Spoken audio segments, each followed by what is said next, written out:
বিসমিল্লাহির রহমানির রহিম।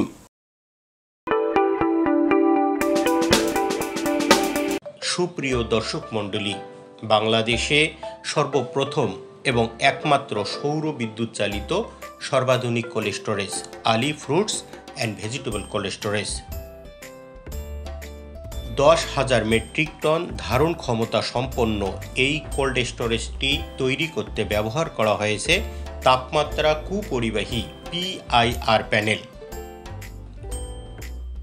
পণ্যের গুণগত মান অটুট রাখতে অটোমেটিক ইউনিট কুলার মেশিন দ্বারা ময়েশ্চার নিয়ন্ত্রণ করা সহ এখানে রয়েছে আধুনিক স্ক্রু টাইপ মেশিন।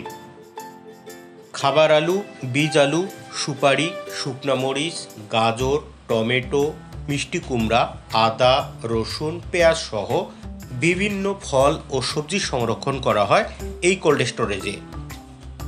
বৈদ্যুতিক কোনো ঘাটতি বা লোডশেডিং না থাকায় দীর্ঘদিন পরেও এই কোল্ড স্টোরেজে রাখা পণ্যের কালার ও কোয়ালিটি প্রায় একই রকম মনে হয়। আসুন এই কোল্ড স্টোরেজের স্টোর কিপারের কাছ থেকে বীজ আলু সম্পর্কে কিছু তথ্য জানি। Cold storage Ali fruits and vegetables cold storage limited. আমি স্টোর কিপার মোহাম্মদ রাব্বুল বাড়ি পাপুল। এখানে কি ধরনের আলু এখন বের হচ্ছে? আমি তো এখানে অনেক আলু দেখলাম, ফিল্ডে আজকে পড়েছে, মাঠে পটে পড়েছে। আমাদের এখানে তো অনেক জাতের আলু আছে। বর্তমান আগাম যে বীজটা, এটা আপনার ক্যারেজ আলুটা বের হচ্ছে বেশি। এটা কি বীজের জন্য? জি, বীজের জন্য। আর অন্য কোন ধরনের আগাম জাতের বীজ বের হচ্ছে? আগাম বলতে বর্তমান ক্যারেজটাই কাটতেছে এই এলাকার লোকরা। এর মধ্যে বিভিন্ন জাতের আছে। আর খাওয়ার আলু, তার সাথে খাওয়ার আলু বাইর হচ্ছে, বিভিন্ন জায়গায় যাচ্ছে। আজকে কত তারিখ? আজকে আপনার 13 তারিখ, 13 অক্টোবর 2024। জি। আজকের এই 8.5 মাস পরে কিরকম কোয়ালিটি আসতে চান? ইনশাল্লাহ আমাদের আলু খুব ভালো আছে। আমরা আশা করি যে আশপাশ কয়েকটা কোল্ড স্টোরেজ আমাদের আলু মোটামুটি ভালো আছে। আলুর কালার, আমাদের আলুর বস্তার মধ্যে পচার সংখ্যা কম, নাই বললেও চলে। বীজের মান ভালো আছে।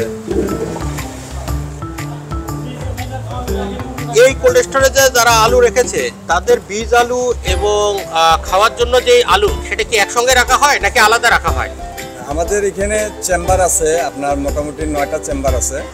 আপনার 7টা আছে ছোট ছোট চেম্বার, এগুলোতে আমরা বীজ আলু রাখি। আর 2টা চেম্বারে আমরা খাওয়ার আলু রাখি। খাওয়ার আলু আর ইয়ে আলু আলাদা পার্থক্য থাকতেছে? পার্থক্য আছে। কি রকমের পার্থক্য হয়? পার্থক্য হচ্ছে খাওয়ার আলুটা সাধারণত এটা আমাদের 7-এর হাইট বা 8-এর হাইট দেওয়া হয়।